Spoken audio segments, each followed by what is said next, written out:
Aujourd'hui, nous allons prendre des notes sur le transfert d'énergie. Assurez-vous d'avoir votre pochette devant vous, d'avoir un crayon et d'être bien prêt à prendre ces notes importantes. Nous devons discuter de ce qu'est réellement le transfert de chaleur. Le transfert de chaleur représente le flux d'énergie thermique entre des objets. Ce flux se produit en raison d'une différence de température entre ces objets. Les objets se déplacent sur un gradient de température, ce qui signifie qu'ils passent d'objets plus chauds vers des objets plus froids, donc du chaud vers le froid.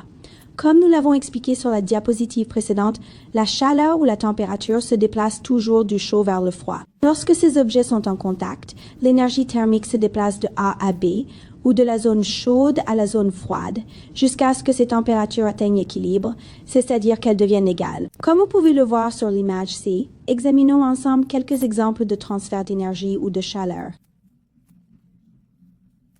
Sur l'image à gauche, on observe de l'eau versée sur de la glace. Cette eau est extrêmement froide et lorsqu'elle entre en contact avec la glace, la chaleur ou l'énergie thermique de l'eau se transfère vers la glace, provoquant ainsi la congélation de l'eau à cause de ce transfert d'énergie. En conséquence, l'eau gelée se transforme en glace. Passons maintenant à l'image de droite. Cette image illustre un exemple de condensation. Si vous vous en souvenez bien, la condensation est le processus par lequel un gaz se transforme en liquide. Ce qui se passe, c'est que l'eau présente dans l'air ou sous forme gazeuse entre en contact avec les feuilles. Elle transfère alors son énergie thermique à ces feuilles.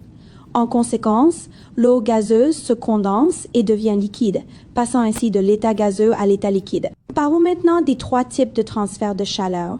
Le premier type est le rayonnement.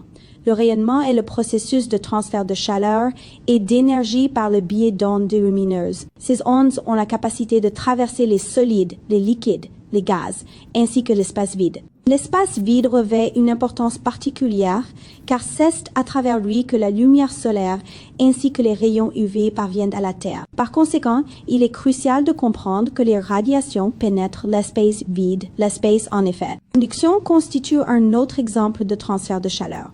La conduction se définit comme le transfert de chaleur entre des objets qui sont en contact direct. Ainsi, lorsque vous vous brûlez la main sur une cuisinière ou une poêle chaude, cela est dû à la conduction.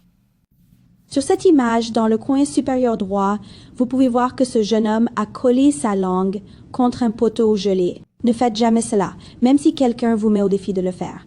Ce qui s'est passé, c'est que la chaleur de cette personne, la chaleur de sa langue, s'est propagée de sa langue à ce poteau glacé. Ce faisant, la langue a gelé sur le poteau métallique. Ne faites jamais ça. Tu t'arracherais la peau de la langue. Dernier point, mais non le moindre, concerne la convection.